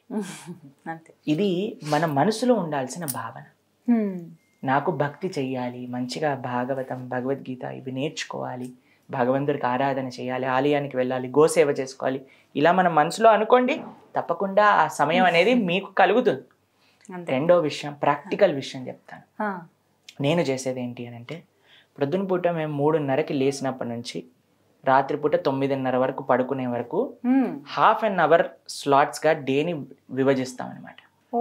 విభజించి అరగంట నేనేం చేస్తున్నా, నేను ఏం చేయాలనుకుంటున్నా అని మొత్తం రాసేసుకొని ముందు రోజు రాత్రే పెట్టేసుకుంటా. అది నా టేబుల్ పైన ఉంటుంది ఎప్పుడు కూడా. ఒక్క క్షణం వేస్ట్ చేస్తున్నానని తెలిస్తే ఈ సమయానికి నువ్వేం చేయాలి అని చూసుకుంటూ ఉంటా. దాని ప్రకారంగా నా రోజు అనేది నడుస్తుంది. రాసి పెట్టుకోవడం ముఖ్యం అంటారా? ప్లానింగ్ అనేది ముఖ్యం మనకి. నేను నెసెసరీ మీరు రాసుకోండి అని చెప్పట్లేదు, కానీ ప్లాన్ చేసుకోండి. మీ సమయం ప్రొద్దు నుంచి రాత్రి దాకా ఏం చేయబోతున్నారు, ఎప్పుడు లేబోతున్నారు, ఎంత ఈ సమయాన్ని భక్తికి కేటాయిస్తున్నారు, ఎంత సమయం ఆఫీస్కి కేటాయిస్తున్నారు, లేదా చదువు కేటాయిస్తున్నారు, ఎంత సమయం రిక్రియేషన్ కేటాయిస్తున్నారు. నిజంగా మంచి అలవాటు అండి. కాబట్టి ఒక ప్రాపర్ బ్యాలెన్స్డ్ లైఫ్ అంటే ఏంటో తెలుసా అండి? మన యొక్క శరీరానికి మనం సమయం, మన యొక్క ఆరోగ్యం కోసం. 2 మన యొక్క కుటుంబం కోసం. 3 మన యొక్క ధర్మం కోసం. ఈ 3 కానీ మనం చేయగలిగితే ఎవరైనా సరే అది అప్పుడు పర్ఫెక్ట్ మార్గంలో ఒక పర్ఫెక్ట్ పర్సన్గా మనం ఉంటున్నట్టుగా అర్థం అన్నమాట. కాబట్టి ఇంకొక 3వ విషయం చెప్పిన, పైనున్న 2 అవ్వాలి అని అంటే ఎవరైతే ఈ పనులు చేస్తున్నారో వాళ్ళ యొక్క సాంగత్యంలో మనం ఉండాలి. వాళ్ళని అడిగి మనం నేర్చుకోవాలి, ఎలా మన డేని యూటిలైజ్ చేయొచ్చు, ఎలా వాళ్ళు బ్యాలెన్స్ చేస్తున్నారనే విషయాన్ని తెలుసుకొని మన జీవితంలో ఇంప్లిమెంట్ చేయాలి. కాబట్టి నాకు తెలిసిన ఎంతో మంది సైంటిస్టులు ఉన్నారు, ఇంజనీర్స్ ఉన్నారు, డాక్టర్స్ ఉన్నారు, స్టూడెంట్స్ ఉన్నారు, కిడ్స్ ఉన్నారు, అన్ని వాక్స్ ఆఫ్ లైఫ్లో ఉన్న వాళ్ళందరూ కూడా ఎంతో బ్రహ్మాండంగా భక్తి చేస్తున్నారు. అటు వాళ్ళ యొక్క బాధ్యతల్ని కూడా నిర్వర్తిస్తున్నారు. కేవలం మనం అనుకోవాలి, మనకు ఆ దృఢ నిశ్చయం అనేది ఏర్పడాలి. అది ఫస్ట్ స్టెప్. సో అప్పుడు ఖచ్చితంగా బ్యాలెన్స్ చేసుకోగలుగుతారు. తప్పకుండా భక్తిని, చదువుని, లేకుంటే భక్తిని వాళ్ళు చేసేటువంటి నిత్యం వాళ్ళు ఉద్యోగాలే కావచ్చు, ఏవైనా కూడా. ఏమన్నా మాకు టిప్స్ చెప్పండి సింపుల్గా. అంటే ఇంకా అది కష్టమైన, ఇంకా హెక్టిక్ వర్క్ ఉంది ఆ రోజు ఉద్యోగంలో, ఒక వారం రోజులు ఎక్కడికో బయటకు వెళ్ళిపోయాము, అవుట్డోర్ అది ఏవైనా కావచ్చు, అక్కడ పని ఎక్కువగా ఉంది వేరే దేశంలో లేకపోతే వేరే రాష్ట్రంలో, అక్కడ మాకు అసలు కనీసం టైం ఉండట్లేదు అని అన్న వాళ్ళకి ఎలా వాళ్ళు మేనేజ్ చేసుకోవచ్చు? ఇంకొక విషయం చెప్తా. రోజంతా మీకు బాగుండాలి అని అంటే మీరు ప్రతిరోజు అందరు చేసే పనే అండి, నేను కూడా అదే పని చేస్తా. ప్రొద్దున లేవంగానే నా ఫోన్ని ఛార్జింగ్ పెడతా. ఛార్జింగ్ ఒకసారి మా ఫోన్ 100% చూపించంగానే ఇంకా నాకు నిశ్చయం లేదనమాట, రోజంతా దాన్ని ఎక్కడికైనా తీసుకెళ్ళచ్చు, ఏ ఫోన్ వచ్చినా ఏ పని ఉన్నా చేసుకోవచ్చు. దాని తర్వాత రాత్రికి చూస్తాం ఫోన్ ఛార్జింగ్ అయిపోయిందని, పడుకునే ముందు ఫోన్ ఛార్జింగ్ పెట్టేసి పడుకుంటాం, అంతేనా? కాబట్టి అప్పుడు మనకి నిశ్చయంగా ఉంటుంది, ఏం ప్రాబ్లం లేదు, రోజంతా బ్రహ్మాండంగా పనం ఇబ్బంది ఉండదని. కానీ మీరు ప్రొద్దున పూట లేచి బయటికి వెళ్తున్న సమయంలో మీ ఫోన్ కానీ రెడ్ కలర్ సిగ్నల్ చూపించింది అనుకోండి, బిలో 10% అనే సైన్ వినిపించింది అనుకో, మీరు ఏమంటారండి? మొన్నే నాతోటి ఇది అయింది, యాంగ్జైటీ అనమాట, నాకు ఇప్పుడు ఎలా దొరుకుతుంది నా ఛార్జర్, ఎక్కడి నుంచి ఛార్జింగ్ పెట్టుకోవాలి అని ఒక అరగంట సేపు ఆలోచించి ఒకరితో ఛార్జింగ్ చెప్పించి వెంటనే ఫోన్కి ఛార్జింగ్ పెట్టించే పని చేస్తాం, అంతేనా? కాబట్టి మనం ఫోన్కి ఛార్జింగ్ పెట్టుకుంటే ఎంత నిశ్చయంగా రోజంతా ప్రశాంతంగా ఉండగలుగుతామో, అలా ప్రొద్దున లేవంగానే కొద్దిసేపు భగవంతుడి యొక్క ఆరాధన, జపము, నామము, భాగవతం చెప్పడం మనం చేసుకొని ప్రొద్దున ఎలా అయితే మళ్ళీ రాత్రి ఛార్జింగ్ పెడతారో, రాత్రి starting with Krishna ending with Krishna, ఇది చేస్తే మధ్యలో అంతా మీకు బాగుంటుంది. కానీ కొంతమంది రోజంతా కూడా రెస్ట్లెస్గా, మనసు బాగాలేనట్టు, ఎవరైనా దగ్గరికి వెళ్ళారనుకోండి, రోజు జాగ్రత్తగా వెళ్ళండి ఎందుకంటే ఈరోజు మూడు బాగాలేదు ఆయనకి, ఎందుకు ఇలా వస్తుంది అని అంటే మనం ప్రొద్దున రాత్రి ఛార్జింగ్ పెట్టలేదు, మన స్పిరిచువల్ బ్యాటరీని ఛార్జింగ్ చేయలేదు అనమాట. కాబట్టి మనము స్ట్రాంగ్గా ఉంటే మనం చేసే పని, చాలామంది ఏమనుకుంటారు తెలుసా, నాకు ఇప్పుడు పని ఉంది కాబట్టి నేను ఇది చేయను అని అనుకుంటారు. కానీ తెలుసుకోవాల్సింది ఏంటంటే, నువ్వు అది చేస్తే నీ పని ఇంకా ఎఫిషియెంట్గా నువ్వు చేయగలుగుతావు, సులభం అవుతుంది, ఇంకా బాగా చేయగలుగుతారు. అది ముఖ్యం అనమాట. కాబట్టి ఇది తెలుసుకున్నప్పుడు అందుకే మేము ప్రతిరోజు కూడా అందరూ కూడా ప్రొద్దున లేవంగానే కృష్ణ భక్తికి సంబంధించిన జపం చేసుకోవటం, ఆరతి చేసుకోవటం, భాగవతం వినటం అయిపోయిందంటే నెక్స్ట్ రోజంతా పని చేయండి. దాని తర్వాత సాయంత్రం పూట కొద్దిసేపు కీర్తన వినటం, భగవద్గీత చదువుకోవటం, కుటుంబంతో కలిసి చేయండి. ఎంత ప్రశాంతంగా మీ రోజంతా ఉంటుంది అనే విషయాన్ని మీకే అర్థమవుతుంది అనమాట. కాబట్టి it is simple, starting and ending. Prabhuji, ఈ మధ్య కాలంలో నేను ఒక వీడియో చూశానండి, కృష్ణుడు చనిపోయాడు, తను చనిపోయే ముందు ఈ విధంగా కొన్ని కార్యక్రమాలు, కొన్ని క్రియలు తాను చేశారు అని అన్నప్పుడు నాకు ఆశ్చర్యం అనిపించింది. దేవుడు నిజంగా చనిపోతాడా, ఆయన అంత్యక్రియలు ఇలా జరిగాయని కూడా చెప్తూ ఉన్నారు. అవి ఎంతవరకు నిజం? ఆ వీడియోలు నాకు మిమ్మల్ని అడిగితే కరెక్ట్ ఆన్సర్ వస్తుంది, నా సందేహం నివృత్తి అవుతుందని భావించాను. నిజంగా దేవుడికి మరణం ఉంటుందా? ఒక విషయం చెప్తాను మీకు. మనం ప్రొద్దున పూట లేసేసరికి సూర్యుడిని చూస్తాము. చూడంగానే ఈరోజు సూర్యుడు పుట్టాడు ఇప్పుడు అని అంటామా మనం? రాత్రిపూట చీకటి అయిపోగానే సూర్యుడు చనిపోయాడు అని అంటామా? మనం ఏమంటాం? సూర్యుడు ఉదయిస్తాడు, సూర్యుడు అస్తమిస్తాడంట. మనకి అస్తమిస్తాడు, మనకి సూర్యుడు కడిపోయినంత మాత్రం చేత సూర్యుడు వెళ్ళిపోయినట్ట, ఇంకెక్కడో వెలుగునిస్తున్నట్టు కదా ఆయన నిరంతరం అలానే ఉంటాడు. కాబట్టి భగవంతుడు కూడా అసలు జన్మనే లేదు ఆయనకి. ఆయన భగవంతుడు ఎప్పుడు కూడా జన్మించడు మానవుడిగా, భగవంతుడు అవతరిస్తాడు, భగవంతుడు ఉదయిస్తాడు. ఉదయించిన సూర్యుడు ఎలా అయితే అస్తమించటం అని అంటే ఇంకొక ప్రదేశంలో ఉన్నారు, నువ్వు చూడలేకపోతున్నావు అంతే. కాబట్టి భగవత్ అవతారం కూడా ఒక దగ్గర పరిసమాప్తం అయిపోయింది అని అంటే ఇంకెక్కడో కృష్ణుడు లీల చేస్తున్నట్టు అనమాట. కాబట్టి భగవంతుడికి ఎప్పుడు కూడా మరణం అనేది ఉండదు. కానీ ఆధారాలతో సహా ఉన్నాయి, ఏ విధంగా చేశారు, చనిపోయాడు కృష్ణుడు అని కూడా. సరే, మీకు ఒక ఉదాహరణ చెప్తా. కృష్ణుడు 7 సంవత్సరాలు ఉన్నప్పుడు మనం చూస్తాం గోవర్ధనాన్ని ఎత్తారు. ఒక ఎడమ చేతి చిటికని వేలు పైన 21 కిలోమీటర్లు ఉండే ఒక పర్వతాన్ని, ఇప్పుడు మనం చూస్తే 21 కిలోమీటర్లు, ద్వాపర యుగంలో ఎలా చాలా విస్తారితంగా చాలా వైభవంగా ఉండేదని చెప్తారు. అటువంటి ఎత్తిన ఆయన మనకి ఒక చిన్న మనం అప్పుడప్పుడు వింటుంటాం కదండి, ల్యాండ్ స్లైడ్ అయిపోయిందండి, లారీలు కార్లు అన్ని కూడా చట్నీ అయిపోయాయి, ఆ రాళ్ళు పడిగా అని వింటూ ఉంటారు మీరు, న్యూస్లలో వస్తూ ఉంటుంది ఆ హిమాలయాల ప్రాంతంలో. ఒక రాయి పడితేనే మనిషి పోతాడు, అటువంటిది ఒక పర్వతాన్ని ఎత్తిన కృష్ణుడికి ఆ రోజు ఏం కాలేదు 7 సంవత్సరాల వయసులో ఉన్నప్పుడు. తాను మథురకెళ్ళి మథుర నుంచి చదువుకోవడానికి సాందీపని ముని ఆశ్రమానికి వెళ్ళినప్పుడు గురు దక్షిణగా మీకేం కావాలి అని అంటే చనిపోయిన నా కుమారుడు కావాలి అని అడిగితే యమధర్మరాజు దగ్గరికి వెళ్ళి చనిపోయిన గురుపుత్రుడిని తీసుకొచ్చి గురువు గారికి దక్షిణగా ఇచ్చారు ఆయన. మూడవది మనం లాస్ట్ టైం కూడా చెప్పుకున్నాం, ప్రహసన అనే ఒక పర్వతం పై నుంచి జరాసంధుడు యుద్ధం చేసినప్పుడు కృష్ణ బలరాములు ఇద్దరు కూడా ఎన్ని యోజనాలు విస్తీర్ణం ఉన్న పర్వతం పైన నుంచి దూకితే ఆయనకి చిన్న ఫ్రాక్చర్ కూడా అవ్వలేదు. యమలోకానికి వెళ్ళారు, బలి మహారాజ్ దగ్గరికి వెళ్ళారు, విష్ణుమూర్తి దగ్గరికి వెళ్ళారు వైకుంఠంలో, ఎక్కడికి వెళ్ళినా సరే ఆయనకి ఏం కాలేదు. అన్ని ముల్లోకాలని జయించిన ఒక కృష్ణుడు జరా అనే ఒక వేటగాడు తన యొక్క పాదంలో బాణాన్ని వేయటం చేత చనిపోయారు అని అంటే, ఇప్పుడు కృష్ణుడి వరకు వెళ్ళొద్దండి, మన కాల్లో ముళ్ళు గుచ్చుకున్నా, మన కాల్లో ఒక బాణం తలిగినా, మన కాల్లో ఒక బుల్లెట్ దిగినా ఎవరైనా చనిపోతారు అని మనం చెప్పగలుగుతామండి? లేదు. అంతెందుకండి, మన సినిమాలలో మన సీరియళ్లలో ఈ గన్ పాయింట్ లో బుల్లెట్ దిగినా సరే వాళ్ళు ఇలా ఇలా ప్రార్థన చేసేసరికి వాళ్ళు వచ్చి కొద్దిగా ప్రేమ చూపించే ఐసీయూలోకి వెంటనే ఇట్లా లేచి కూర్చుంటారు. చూడలేదా మనం ఎన్ని సినిమాలలో, ఇక్కడ నుంచి బుల్లెట్ దిగినా ఇక్కడ నుంచి బుల్లెట్ దిగినా వాళ్ళు లేచేస్తారనమాట. అవును. అంటే మనం చెప్పినంత ఫాస్ట్ గా లేవరనుకోండి, ఒక 2-3 years అవుతుంది వాళ్ళు లేవడానికి. కాబట్టి ఎవ్రీ వీకెండ్ లేస్తున్నట్టు చూపిస్తారు కానీ లేవరు. ఒక 2-3 సంవత్సరాలు వాళ్ళు టైం తీసుకుంటారు కానీ లేస్తున్నారే. అలాంటిది మనం ఎన్ని కేసులు వింటామండి, ఎంత కాంప్లికేటెడ్ గా. మొన్న ఒక దేశంలో భూకంపం వచ్చినప్పుడు ఒక చిన్న పిల్ల 6 నెలల వయసు ఉండే 4-5 రోజులు కింద చిక్కుకుపోయినా సరే తీసినా సరే ప్రాణం ఉంది. ఇంత ఘోర విపత్కర పరిస్థితిలో నుంచి ఒక మానవ మాత్రుడు బయటకు వచ్చేసాడు. ఒక చిన్న బాణం పాదాల నుంచి తీసినాక కృష్ణుడు చనిపోయాడు అని చెప్తే ఎంత ఇల్లాజికల్ చెప్పండి. కాబట్టి భగవంతుడికి ఎలా అయితే మనలాంటి జన్మ లేదో మనలాంటి మరణము కూడా భగవంతుడికి లేదు. భగవంతుడికి అవతారం తీసుకుంటారు, అవతార పరిసమాప్తి చేస్తారు. కృష్ణుడి గురించి మనందరికి అసలు కృష్ణుడు ఉన్నాడు అని తెలిసేది మన శాస్త్రం నుంచే కదండి. మీకు కాకుండా ఎక్కడి నుంచి అని తెలుస్తా? ఈ మధ్యలో మనం ఇంటర్నెట్ నుంచి తెలుసుకుంటున్నాం కానీ అది మనం చేసే తప్పు. శాస్త్రాన్ని అధ్యయనం చేసినప్పుడు భాగవతంలో మనం లాస్ట్ టైం కూడా చెప్పుకున్నాం, ఉద్ధవుడు కృష్ణుడి యొక్క సంవాదంలో ఏం రాసింది తెలుసా? ఆ జరా అనే బోయవాడు ఆ యొక్క బాణాన్ని వేస్తారు, వెంటనే పరిగెత్తుకుంటూ వచ్చి కృష్ణుడికి ప్రణామం చేస్తారు. ఆయన, అయ్యా నీ పైన బాణం వేసేసాను తెలియక, ముల్లోకాల్ని జగన్నాథుడివి నువ్వు, నీ పైన బాణం వేశానంటే భగవంతుడు ఏమంటారు తెలుసా? ఏం పర్వాలేదు, నువ్వు నా చెప్పిన విధంగా నేను అనుకున్నదే నువ్వు చేశావు కాబట్టి నువ్వు ఇప్పుడు వైకుంఠానికి వెళ్ళిపో అని అంటే ఆయన 3 సార్లు ప్రదక్షిణ చేసి వైకుంఠానికి వెళ్ళిపోతాడు. బాణం వేసిన వాడు, బాణం తగిలిన వాడు చనిపోతాడా? ఎంత విశేషం చూడండి అసలు ఎలా మాట్లాడతారు జనాలు.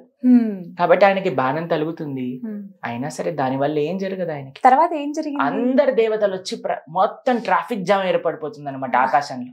అందరు దేవతలు విమానాలు పుయ్యి అని హారన్ కొడుతున్నారు, మేం కృష్ణుని చూడాలి, మేం కృష్ణుని చూడాలి అని. అందరూ బ్రహ్మాది, రుద్ర, ఇంద్ర, వరుణ, వాయు, చంద్ర, కుబేర అందరు దేవతలు కూడా ఉంటారనమాట. అయ్యా మా కోసం నువ్వు ఈ ప్రపంచంలో అవతరించావు, మా అందరిని కాపాడడానికి, ఈ శిక్షణ చేసి మమ్మల్ని అందరినీ రక్షించడానికి నువ్వు వచ్చావు. నువ్వు ఇప్పుడు వెళ్ళిపోవడానికి భగవంతుడి సంకల్పం చేసేసుకున్నారు. అప్పుడు అందరూ కూడా తమ కృతజ్ఞత వ్యక్తం చేస్తూ పుష్పవృష్టిని కురిపిస్తారనమాట భగవంతుడి పైన.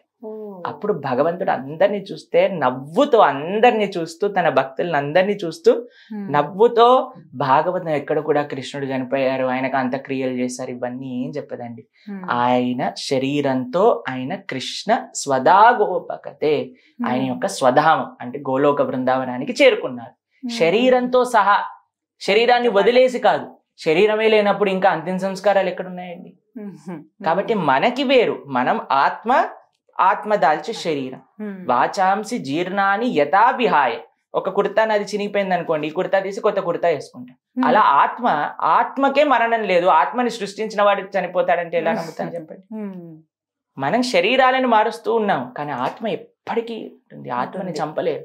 అటువంటి ఆత్మ ఎవరి దగ్గర నుంచి వచ్చిందో అటువంటి పరమాత్మకి మృత్యు ఉంది అని చెప్తే ఎంత పెద్ద అపరాధం భగవంతుడి పట్ల. కాబట్టి పిచ్చి పిచ్చి ఇంటర్నెట్ వీడియోలు, ఇన్స్టాగ్రామ్ రీల్స్ చూడకండి. మీరందరూ కూడా మంచిగా ఎవరైతే శాస్త్రాన్ని అధ్యయనం చేసిన వాళ్ళు ఉన్నారో, ఒక గురువు ముఖతః ఈ తత్వాన్ని తెలుసుకున్న వాళ్ళు ఉన్నారో, వాళ్ళ నుంచి మీరు వింటే నిజమైన ఆధ్యాత్మికత మీరు నేర్చుకోగలుగుతారు. మీకు ఒక విషయం చెప్తానండి, మీ పిల్లల్ని కానీ మీరు స్కూల్లో వెయ్యాలి అని అంటే అది గవర్నమెంట్ దాన్ని ఆథరైజేషన్ ఉందా లేదా అని చూస్తాం. అవును, ఇప్పుడు మనం వింటూ ఉంటాం కొన్ని దగ్గర కొంతమంది పిల్లలు ఫారెన్కి వెళ్ళి కొన్ని ఇన్స్టిట్యూషన్స్ లో జాయిన్ అయ్యి తర్వాత తెలుస్తుంది అసలు దీనికి అస్తిత్వము లేదన్నప్పుడు వాళ్ళ డబ్బులన్నీ వేస్ట్ అయిపోయి వాళ్ళందరూ గవర్నమెంట్ కి పిటిషన్ రాస్తూ ఉంటారు. మోసపోతున్న మనం కేసులు వింటాం కదండి. కాబట్టి మనం పిల్లల్ని ఒక చిన్న మెటీరియల్ ఎడ్యుకేషన్ ఇవ్వాలన్నా సరే ఇది గవర్నమెంట్ అక్రెడిషన్ ఉందా, ఈ వీళ్ళందరు టీచర్లు బాగా చదువుకున్న వాళ్ళ, దీని అన్నిటికీ నిజంగా సిబిఎస్ఈ, ఐసిఎస్ఈ, ఎస్ఎస్సి దేనికి ఉంది అన్ని చూస్తాం కదండి. కానీ ఆధ్యాత్మికత గురించి నేర్చుకోకపోతే ఎవరి పట్ల వాళ్ళు, కొంతమంది చెప్తారండి మేము గూగుల్లో చూసాము ఈ విషయాన్ని, ఇంటర్నెట్ రీల్లో ఇలా విన్నాం. మీరు ఇంత రీసెర్చ్ ఒక మెటీరియల్ ఎడ్యుకేషన్ చేసినప్పుడు మరి ఆధ్యాత్మికంగా నేర్చుకోవడానికి మీరు ఎందుకు రీసెర్చ్ చేయట్లేదు? నేను వింటున్న సోర్స్ ఏంటి, ఆయన చదువుకున్నారా, ఏమైనా చేశారు, ఎంత సాధన చేశారు, ఏ గురువు, ఏ పరంపర అని మనం ఎందుకు ఆలోచించట్లేదండి? కాబట్టి నాకు మీకు చేసే ఒక ప్రార్థన ఏంటి అని అంటే, మీరు భగవంతుడి గురించి ఆధ్యాత్మికమైన విషయాలు విన్నప్పుడు ఒక ప్రామాణికమైన పరంపరలో వస్తున్న వ్యక్తుల నుంచి వినండి. ఎవరైతే సాధన, అధ్యయన, నిష్ఠ, ఆచరణ ఉందో వాళ్ళ దగ్గర నుంచి మీరు భగవంతుడి గురించి విన్నప్పుడు వినయంతో అప్పుడు మాత్రమే మీకు అర్థమవుతుంది. అందుకే కృష్ణుడు భగవద్గీతలో అర్జునుడికి చెప్తారండి, ఎలా నువ్వు భగవంతుడి గురించి తెలుసుకోగలుగుతావు అంటే తద్విద్ధి ప్రణిపాతేన పరిప్రశ్నేన సేవయా ఉపదేక్షంతి తే జ్ఞానం జ్ఞానినః తత్వదర్శినః. ఎవరికైతే ఆ జ్ఞానం ఉందో ఆయన దగ్గరికి వెళ్ళు, ఆయన సేవ చేసుకో, ఆయన దగ్గర నుంచి కూర్చొని ఆయన చెప్పేది విను, ఆయనని ప్రశ్న అడుగు, అప్పుడు ఇక ఆధ్యాత్మిక జ్ఞానం అందుతుంది అని చెప్పారు.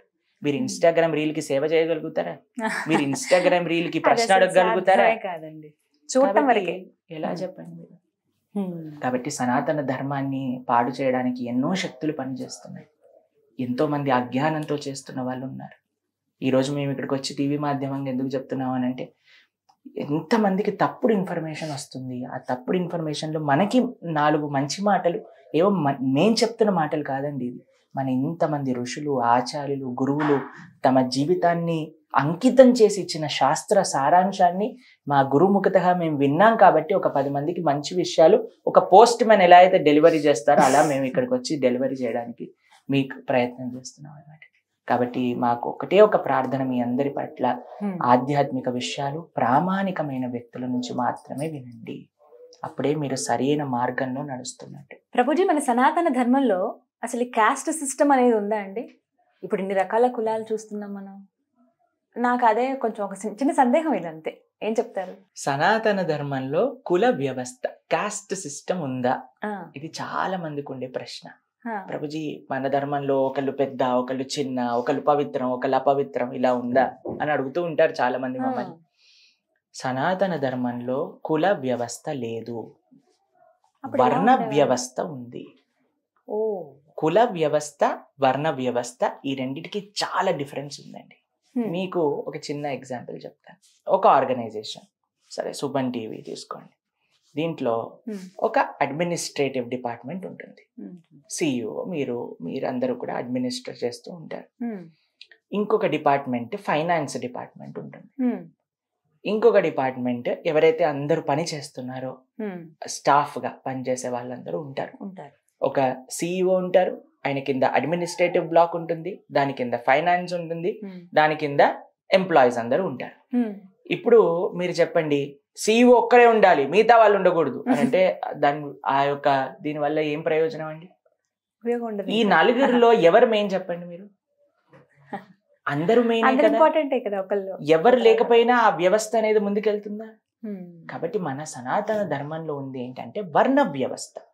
బ్రాహ్మణ, క్షత్రియ, వైశ్య, శూద్ర, ఇందులో ఎవరూ తక్కువ కాదు, ఎవరూ ఎక్కువ కాదు, అందరూ సేమ్. వర్ణము అనంటే వ్యవస్థ నడవడానికి ఉండే డిఫరెన్సియేషన్. ఒక్కొక్కళ్ళు ఒక్కొక్క పని. బ్రాహ్మణులు అనంటే ఏంటి? Teachers. Kshatriyas protectors. Vaishyas business man. Shudras employees. ఇప్పుడు మీరు ఐటీ ఎంప్లాయీని చూసి ఏయ్ నువ్వు అపవిత్రం అని అంటావా? ఎందుకంటే everybody has their own way to play. చాలా మంది ఏమంటారు తెలుసా అండి, ప్రభుజీ మన వేదాలలో ఉన్నాయి, బ్రాహ్మణులు భగవంతుడి యొక్క ముఖంలో నుంచి వచ్చారట, క్షత్రియులు భుజాల నుంచి వచ్చారట, వైశ్యులు తొడల నుంచి వచ్చారట, శూద్రులు పాదాల నుంచి వచ్చారట. మీరు గంగా నది ఎక్కడి నుంచి వచ్చిందో తెలుసా అండి? విష్ణు పాదోద్భవీం గంగా అని అంటారు. విష్ణుమూర్తి యొక్క పాదాల నుంచి వచ్చింది గంగా నది. మనందరం ఏమో గంగా నదికి పవిత్రం అవ్వడానికి స్నానం చేయడానికి వెళ్తూ ఉంటాం. విష్ణు పాదాల నుంచి వచ్చిన గంగ పవిత్రం చేసినప్పుడు విష్ణు పాదాల నుంచి వచ్చిన శూద్రులు ఎందుకు అపవిత్రలైపోయారు చెప్పండి? ఎక్కడ ఈ లాజిక్ పనిచేస్తుంది చెప్పండి? మీకు ఇంకో విషయం చెప్తా. మీరు పెద్దల్ని కలవడానికి వెళ్ళారు, వాళ్ళ యొక్క ఆశీర్వచనం తీసుకోవాలి అనుకుంటున్నారు. వెంటనే మీరు ఏం చేస్తారండి? పాదాలకి నమస్కారం. పాదాలు పట్టుకుంటారా లేదా తల పట్టుకుని ఊపేస్తారా? పాదాలనే కదండి మనందరం పట్టుకునేది. పాదాలు పట్టుకుని ఆశీర్వచనం అడుగుతారు. భగవంతుని కూడా సమాశ్రితాయై పద పల్లవప్లవం, స్వామి నీ యొక్క పాదాలని ఆశ్రయించ, మన శిరస్సు పైన కృష్ణుడి యొక్క పాదాలని మనం ధరిస్తాం. కాబట్టి పాదాలు ఎప్పుడు అపవిత్రం అయిపోయాయి? అన్నిటికంటే పరమ పవిత్రమైన పాదాల నుంచి వచ్చినప్పుడు పాదాల నుంచి వచ్చిన వాళ్ళు ఇంకెంత పవిత్రులుగా ఉంటారు. కాబట్టి ఇవన్నీ కూడా ఈ ధర్మంలో ఉండే తప్పులు కాదండి. ఈ ధర్మం అందరినీ కూడా సమానంగా. మీకు ఒక విషయం, ఆశ్చర్యమైన విషయం చెప్తాను. మనం భాగవతంలో రిషభదేవుడు అనే ఒక రాజుగారి గురించి వింటాం అనమాట. భగవంతుడి యొక్క అవతారం కూడా రిషభదేవ. ఆయనకి 100 మంది పిల్లలు. 100 మంది పిల్లల్లో 81 బ్రాహ్మణులు అవుతారు, 10 మంది క్షత్రియులు అవుతారు, 9 మంది మహాభాగవత వైష్ణవులు అయిపోతారు. ఒకటే ఒక కుటుంబంలో ఒక తండ్రి గారి పిల్లలు 81 మెంబర్స్ బ్రాహ్మణులు అయిపోతారు, 10 మంది క్షత్రియులు అయిపోతారు, రాజ్య పరిపాలన చేస్తారు. అందులో అందరికంటే పెద్దవారే భరతుడు. ఆయన వెనకాలనే ఈ దేశానికి భారతదేశం అని పేరు వచ్చింది అనమాట. ఇంతకు ముందు ఇలావృత వర్షం అని పిలిచేవారు, ఆయన తర్వాత భారత వర్షం అని పిలుస్తున్నారు. కాబట్టి చూడండి, మీరు విశ్వామిత్రుని కూడా చూస్తారు, ఆయన ప్రయత్నించి బ్రహ్మర్షి అవుతారు. కాబట్టి కేవలం పుట్టిక చేత మీరు ఈ కులానికి సంబంధించి, కులం అనే వ్యవస్థే లేదండి, వర్ణంకి సంబంధించిన వాళ్ళు. ఇప్పుడు చూడండి, ఇద్దరు మదర్ ఫాదర్ డాక్టర్, పుట్టిన పిల్లవాడు కూడా మీరు డాక్టర్ అండి అని చెప్తావా? డాక్టర్ కాదు, వాడికి డాక్టర్ అయ్యే ఛాన్సెస్ చాలా ఉన్నాయి వాడు అవ్వాలనుకుంటే. కేవలం పుట్టుకతో వాడు పిల్లవాడిని పుట్టిన డాక్టర్ ప్రణవ్ అని పెట్టేస్తారా? డాక్టర్ ఫ్యామిలీలో పుడితే లేదు, పెట్టాం కదా. అడ్వకేట్ కుటుంబంలో పుట్టినంత మాత్రం అడ్వకేట్ అనేస్తామా? వాడు అడ్వకేట్ అవ్వాలి. మీకు ఇంకో విచిత్రం తెలుసా అండి, ఇంతకు ముందు అలా ఉండేదేమో, కానీ ఇప్పుడు నాకు తెలుసు వాళ్ళ 3 generations డాక్టర్స్, కానీ ఇప్పుడు ఆవిడ ఫ్యాషన్ డిజైనర్. ఒక ఫ్యామిలీ తెలుసు నాకు, 3 generations అడ్వకేట్స్, ఆయన ఇప్పుడు ఫోటోగ్రాఫర్. కాబట్టి ఇప్పుడు ఎలా నడుస్తుంది మన యొక్క విచిత్రం చూడండి, ముందుగా ఊహించలేము. కాబట్టి కృష్ణుడే తయారు చేశారు. చాలా మంది అడుగుతారు, కృష్ణుడు చేయలేదేమో, మనుషులు చేశారు. కాదు, చాతుర్వర్ణ్యం మయా సృష్ట్య గుణ కర్మ విభాగశ. భగవంతుడు భగవద్గీతలో చెప్తారు, గుణం అని అంటే క్వాలిటీ, కర్మ అంటే చేసే పని, కేవలం పుట్టుక కాదు. కాబట్టి మనం చేసే పని, మనకుండే గుణాలు. మీకు ఒక విషయం చెప్తా. బ్రాహ్మణుడు అంటే ఎవరు అంటే దానాన్ని తీసుకొని తన జీవితాన్ని గడిపేవారు. క్షత్రియుడు అని అంటే ట్యాక్స్ ద్వారా తన జీవితాన్ని గడిపేవారు. వైశ్య అని అంటే బిజినెస్ చేసి తన జీవితాన్ని గడిపేవారు.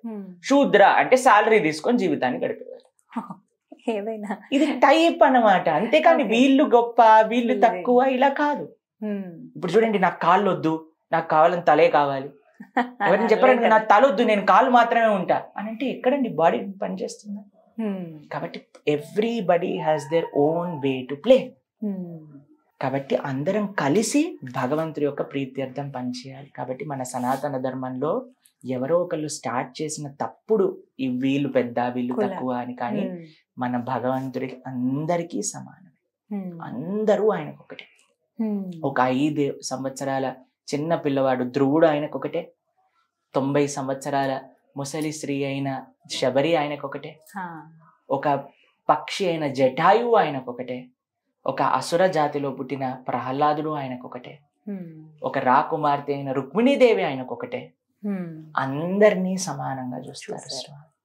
కాబట్టి మన సనాతన భారతీయ సంస్కృతిలో కుల వ్యవస్థ లేదు, వర్ణ వ్యవస్థ ఉంది.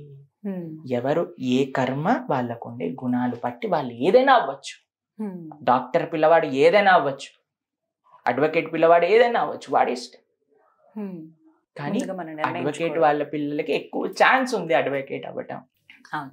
అది మాత్రమే మనం గుర్తుపెట్టుకోవాలన్నమాట. కాబట్టి అందరూ సమానమే, అందరికీ ఎంత ముఖ్యం అంత ముఖ్యం. ప్రతి ఒక్కళ్ళు కూడా, ప్రతి జీవి కూడా ముఖ్యం. భగవంతుడు ఎప్పుడు కూడా నేను ఒక వర్గానికి పక్షపాతాన్ని చూపించలేరు. స్వామి అందరినీ సమానంగా చూశారు. మనం కూడా అందరూ సమానంగా చూడాలి. కొంతమంది వాళ్ళ యొక్క స్వప్రయోజనాల కోసం మనకుండే 4ని వందలు చేసేస్తారు. అవును.